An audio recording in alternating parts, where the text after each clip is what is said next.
Salam komunikasi bisnis dengan saya Dr. Hendra. Kita memulai topik hari ini, yes. Building goodwill, membangun niat baik. Latar belakangnya adalah kenapa penting ya secara eksternal dan internal. Banyak sekali perusahaan-perusahaan yang sudah mulai dan terus-menerus menyadari bahwasanya memperlakukan pegawai dengan baik ya, baik dari segi keuangan maupun dari segi etika itu sangat bagus sekali, sangat bijaksana. Karena karyawan yang happy, bahagia, maka hasilnya sudah pasti perputaran karyawan masuk keluar itu akan berkurang. Sehingga biaya-biaya training, biaya-biaya merekrut itu sangat berkurang. Sebuah studi dari Universitas Pennsylvania itu dari 3.000 perusahaan ditemukan hasil bahwasanya perusahaan yang menginvestasi 10% dari penghasilan, misalnya penghasilan mereka 1 miliar, maka 100 juta ditanamkan kembali ke modal, maka produktivitas akan meningkat hampir 4%, 3,9%. Tapi uang yang sama dihabiskan untuk karyawan, baik dalam segi kesejahteraan dan lain-lain, maka peningkatan produktivitas meningkat pesat, hampir 9%, 8,5%. 2 kali lipat ya, 2 kali lipat. Jadi ada sebuah rantai quick trip ya, yang sebuah perusahaan betul-betul menanamkan modalnya hanya kepada karyawan. Caranya gimana? Gaji yang lebih bagus, lebih tinggi daripada yang lainnya. Manfaat yang lebih bagus. Kalau orang lain cuma BPJS, ini ada asuransi kesehatan yang di rumah sakit dan keluarga. Training, yes, schedule, jadwal kerja dibandingkan dengan kompetitor pesaing mereka. Nah, hasilnya betul-betul ada. Penjualan quick trip itu per jam ya, itu 66% lebih tinggi dibandingkan dengan rantai toko seperti Indomaret lainnya ya. Itu hasilnya. Maka itu goodwill, niat baik itu teramat penting sekali. Sikap Anda, your attitude, penekanan ke arah positif, trust, kepercayaan, dan bahasa-bahasa yang tanpa kesalahan, tanpa bias, itu adalah 4 cara membangun niat baik atau goodwill nih, ya. Nah, semua 4 hal ini akan membantu Anda meraih tujuan Anda dan membuat pesan Anda lebih ramah, lebih persuasif, profesional, lebih manusiawi, orang bilang. Karena ilmu ini akan memberikan supaya Anda peduli, bukan hanya uang, tapi juga kebutuhan dan rasa ketertarikan dari pelanggan, karyawan, dan masyarakat pada umumnya. Nah, hari ini yang kita pelajari sudah pasti your attitude, positive emphasis, tone in business communication, reduce bias miscommunication ya. Nah, goodwill tuh niat baik itu gimana caranya? Masih ingat kan? You attitude yang pertama, kedua apa? Penekanan positif, ya. Penekanan pada hal-hal positif, ya. 3, bahasanya tidak usahakan bebas bias. Ya. Nah, you attitude, yes. Kita melihat hal-hal dari kacamatanya pelanggan, pemirsa. Menekankan apa yang mereka inginkan, ingin tahu, bukan apa yang kita ingin tahu, dan menghormati kepintarannya mereka, yes, dan juga melindungi rasa ego dari para pemirsa. Itulah you attitude. Nah, 5 cara yang bagus untuk menciptakan you attitude itu adalah pertama, bicarakan tentang diri mereka, jangan tentang diri sendiri, terutama hal-hal yang positif. Rujuk pada permintaan mereka, jangan bicarakan tentang perasaan. Dalam situasi positif, pakai Anda daripada pakai saya, pakai kita atau kami kalau mengikutkan para pemirsa. Dalam situasi negatif, ingat jangan pakai you. Nah, tentang dibicarakan tentang audiens bukan diri Anda sendiri.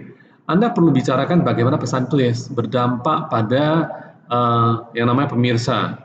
Jangan sebutkan kemurahan hati Anda. Jangan sebutkan hasil kerja Anda, jangan pernah ya.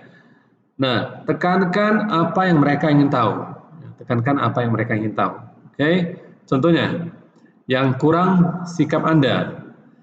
Saya telah menegosiasi sebuah persetujuan dengan sewa mobil yang memberikan Anda sebuah diskon. Saya ya, kami telah mengirimkan Anda pesanan tanggal 21 Mei hari ini. Ini masih kurang ya. Yang benar gimana?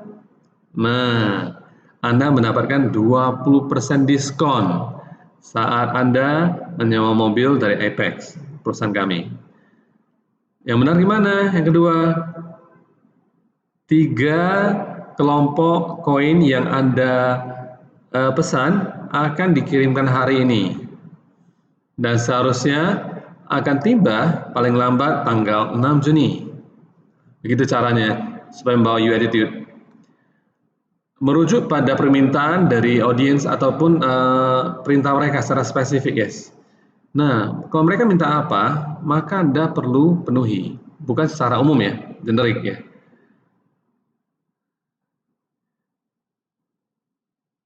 Sebutkan konten dari pesanan dari seseorang atau bisnis kecil ya, dan juga citasi, ingat nomor pesanan pembelian mereka yang mereka pesankan lebih sering. Contohnya, kalau kurang lack of you attitude, caranya adalah kita telah mengirimkan barang Anda hari ini. Kalau ada you attitude, maka Anda sebutkan baju dingin, warna merah dan warna abu-abu 500 ya, 500 unit, 500 baju yang Anda pesankan telah dikirimkan hari ini dan akan tiba awal minggu depan. Atau your pre-order 7823N dikirimkan tanggal ini dan akan tiba dalam 5 hari kerja. Ini you attitude benar ya. Jangan terlalu umum. Baik. Jangan bicarakan tentang feeling, perasaan ya.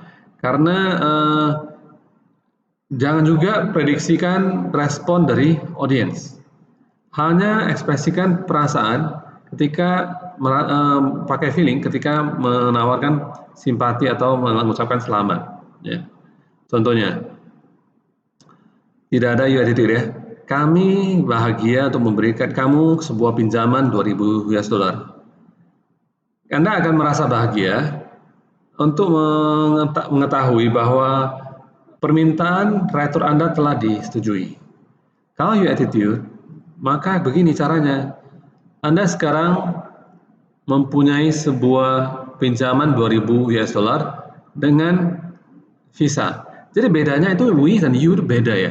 Kalimat kedua gimana? Retur Anda, permintaan retur Anda telah disetujui. Tidak usah bicarakan we are happy, you will be happy dan sebagainya, ya. Karena belum tentu.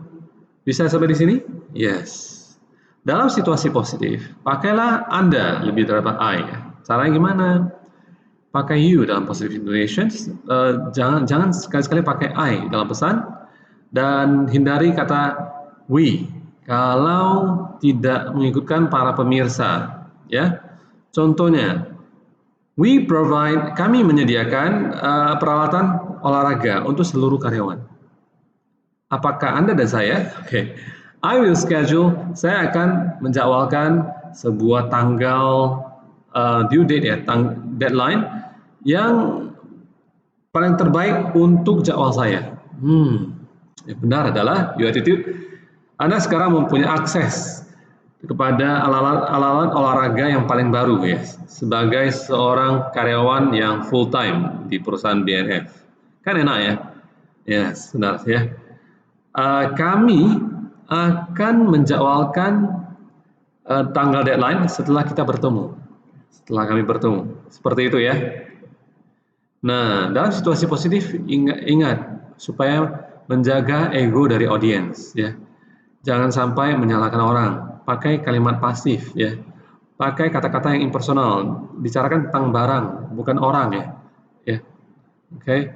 Contohnya, Anda telah gagal untuk tanda tangan ya pada pengeluaran Anda yang fleksibel, formulir ini. menyelesaikan formulir ini. Anda tidak mendapatkan gaji karena inflasi ya dalam hitungan Anda. Yang benar adalah yang ada U attitude adalah formulir akun pengeluaran yang fleksibel belum ditandatangani. Memang sepertinya gantung, tapi ini sudah paham ya. Belum ditandatangani artinya yes, Anda belum tandatangani ya. Okay, you fail to sign. Tapi lebih enak was not signed. Belum ditandatangani. Di itu adalah kalimat pasif. Ya. Baik. Kemudian you made no allowance jadi apa? The estimate. Prediksi Anda, peramal Anda membuat tidak ada penghasilan tambahan untuk inflasi ini. Yes. Jadi tidak mengatakan Anda, bicarakan jangan impersonal ya, oke? Okay? Bisa dipahami ya. Jadi dikatakan bahwa memakai, sorry ya, bicarakan tentang orang, impersonal style. Bukan bicarakan tentang hal-hal, bukan orang-orang, ya. Jadi Anda mengatakan the estimate make no allowance, bukan you make no allowance, the estimate, ya. For inflation, bagus. Nah, cara memakai you di luar kalimat, artinya adalah jauh lebih bagus caranya gimana? Pertama, lengkaplah dalam berbicara. Kedua, antisipasi pertanyaan-pertanyaan, jawab langsung. Ya, maka ada Q&A. Sebelum mereka minta, kamu langsung sudah menjawabnya. Menunjukkan kenapa info ini penting. Ya, tunjukkan judulnya kalau itu berdampak pada audiens. Dan tunjukkan apa yang paling penting duluan. Lalu Anda susun-susun untuk memenuhi kebutuhan dari audiens. Ya, ingat pakai heading itu judul ya, dan juga list-list ya, daftar-daftarnya ABCD 1, 2, 3. Ini ada sebuah contoh email tanpa memakai you attitude, sehingga goodwill, niat baik tidak tersampaikan. Kamu perhatikan, we are now ready, bukan you attitude, okay? To receive say check, okay? Say check ini terlalu legal. You will deliver to me. Kedengarannya Anda berikan pada saya, kelihatannya agak diktator ya. Okay. Lalu before we can release a check, we must be satisfied. We must insist, kita harus memaksakan. Lack of you attitude lagi. We must be provided. Lack of you attitude lagi, ya. Nah, the undersigned ini adalah bahasa yang agak spesifik ya. Ini yang salah. Caranya gimana? Nanti saya akan berikan emailnya yang benar itu gimana. Positive emphasis, penekanan positif. Anda lihat cara Anda melihat situasi itu penting banget. Perhatikan ya, fokusnya pada positif. Kalau Anda orang bertanya, gelas ini setengah penuh atau setengah kosong? Tergantung Anda. Anda mau lihat positifnya di mana? Bisa saja setengah penuh, kalau Anda lihat positifnya adalah penuh. Setengah kosong kalau Anda tidak menginginkannya, maka itu adalah setengah kosong. Ya, positive way. Jadi Anda menciptakan kalimat positif melalui kata-kata, informasi, cara Anda menyusun kalimat, layout Anda ya. Nah, contohnya seperti ini tadi. Let's clear to the line in the Allen contract is. Oke. Kita akan mulai dari sudut pandangnya pembaca. Bisa dipahami ya. Let's clear the line in the Allen contract. Okay. Maka jelaskan, Rowling will receive a check of $14,207 when you give release of mechanic line of $14,207. To assure that you give release in the proper form, give us a stamp original of the line indicating document district code number. Okay. Beritahukan apa yang mereka perlu lakukan. Either bla bla bla bla bla. Yes, please tell me which way is best for you. Kamu ingin yang mana? Kasih mereka pilihan. Lalu juga kasih mereka nomor ekstensi supaya mudah. Nah, inilah contoh email yang penuh dengan you attitude. Ya. Focus on what reader get. Okay. Nah, 5 cara untuk menciptakan penekanan positif. Pertama adalah hindari kata negatif. Hindari, hati-hati ya, ada kata negatif yang tersembunyi. 3, fokus pada apa yang bisa dilakukan, bukan pada batasan yang mereka ada. 4, Coba sesuaikan informasi negatif dengan memberikan alasan atau hubungkan dengan manfaat yang mereka dapatkan. 5. Berikan informasi negatif di tengah-tengah, ya, dan presentasikan dengan singkat aja. Oke. Contohnya, yang mempunyai kalimat negatif ya. Jangan pernah lupa. Jangan pernah lupa sudah 2 kali ya. Untuk mengembalikan buku perpustakaan tepat waktu. Yang benar gimana?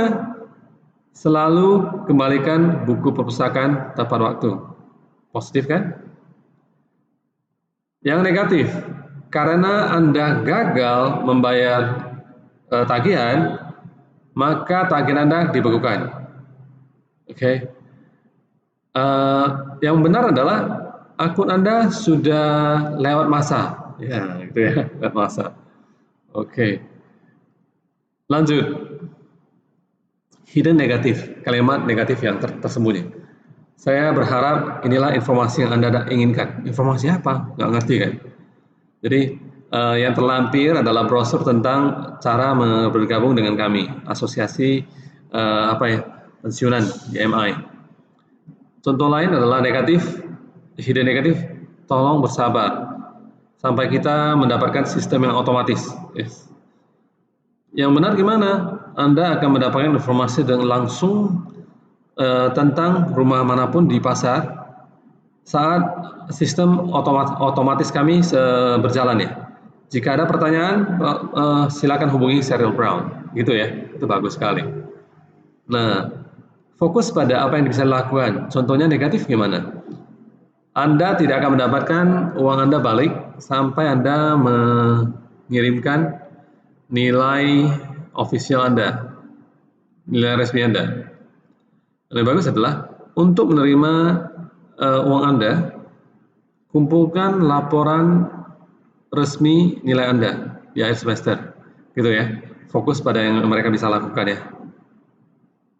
Nah, cara menyesuaikan kalimat negatif dengan memberikan alasan maupun hubungkan dengan manfaatnya. Contohnya, Anda tidak boleh mengambil liburan tanpa disetujui oleh pimpinan Anda. Yang benar adalah untuk menjamin tugas setiap orang bisa dilakukan dengan baik, maka Anda perlu submit dulu, kumpulkan dulu pilihan Anda ya, dan pada liburan Anda ingin hari ini atau hari ini ya, kepada pimpinan Anda paling lambat tanggal nih, seperti itu ya.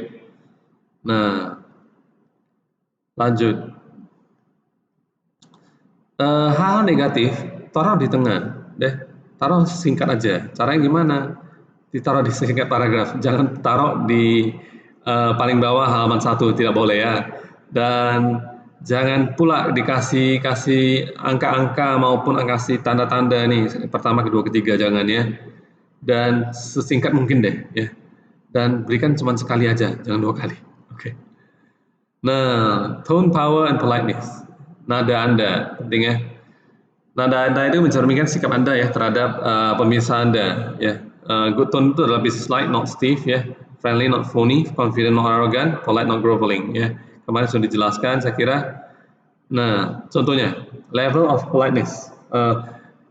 Apakah Anda bisa menyelesaikan laporan ini paling lambat Jumat? Ini paling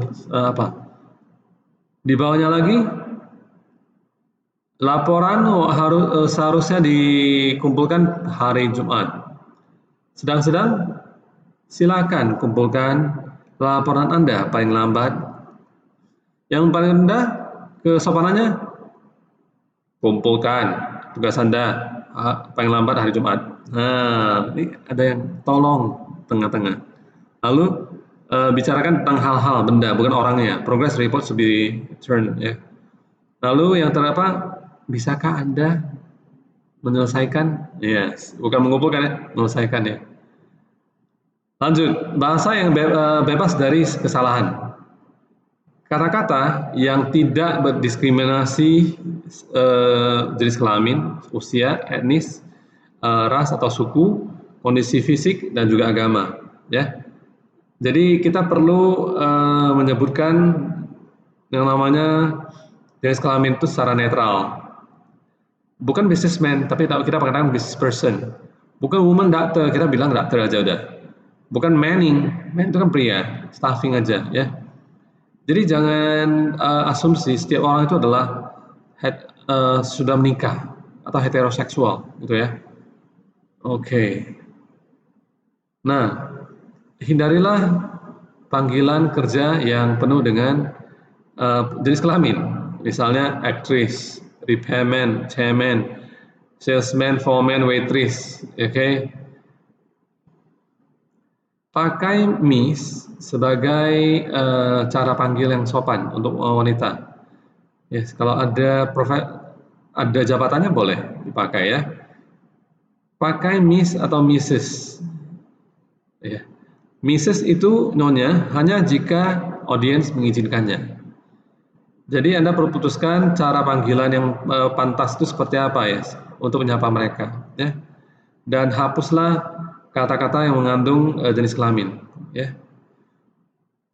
Anda berikan usia hanya ataupun suku jika relevan, jika tidak jangan. Yes. Rujuk pada sebuah kelompok yang memang diinginkan ya. Jangan pernah mencerminkan sebuah kompetensi itu adalah langka. Yes. Contohnya, she is an asset to her race. Dia adalah sebuah aset untuk sukunya dia. He is an active 83 years old. Tidak boleh seperti ini ya. Right. Kalau bicara kepada orang-orang yang tidak disabilitas ataupun punya penyakit, first language, name the person first, okay? Panggil namanya duluan, okay? Add disability or disease relevant. Hanya tambahkan orang sakitnya apa ataupun tidak mampunya apa jika relevan. Jika tidak, jangan pernah. Jangan pernah merespon bahwa itu penyakitnya ataupun ketidakmampuannya mewakili orangnya, belum tentu ya. Dan jangan pakai kata-kata negatif kecuali mereka menginginkannya. Misalnya, jangan panggil mereka, bandingkan ya. Kalau kita panggil mereka, Tuli, sama yang kurang pendengaran. Yang kurang pendengaran itu agak halus ya, orang bilangnya. Oke, baiklah sampai di sini dulu ya. Kita akan segera selesai ya. Jadi kalau visual, perhatikan baik-baik. Ada salahnya nggak? Sudah mewakili nggak semua jenis kelamin dan juga semua suku? Ya, sudah bervariatif belum? Bhinneka Tunggal Ika belum? Apakah bagus untuk mempunyai gambar satu orang aja, dari satu suku aja, atau satu jenis kelamin aja? Itu harus bias free, ya. Harusnya bervariatif. Baik, sampai jumpa dulu ya setelah ini ya. Dan juga cek hubungannya dengan authority ya, siapa yang berwenang, dan juga angka-angkanya. Itu aja, sampai jumpa. Salam komunikasi bisnis, Dr. Hendra.